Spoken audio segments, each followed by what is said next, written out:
औंढा नागनाथ तालुक्यातील सिद्धेश्वर शिवारात आज दिनांक 24 जून वार बुधवार रोजी झालेल्या वादळी वाऱ्या दरम्यान वीज पडून बैलाचा दुर्दैवी मृत्यू झाल्याची घटना घडली आहे।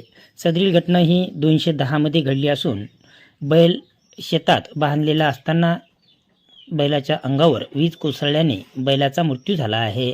मृत बैल हा शेतकरी विलास राठोड यांचा होता। घटनेची माहिती मिळताच पशुवैद्यकीय अधिकारी डॉक्टर अमोल डोंगरे यांनी घटनास्थळी भेट देऊन पंचनामा केला। यावेळी सचिन राठोड, विलास चव्हाण, विलास राठोड, विश्वनाथ राठोड, अनुसया राठोड व शालू राठोड उपस्थित होते।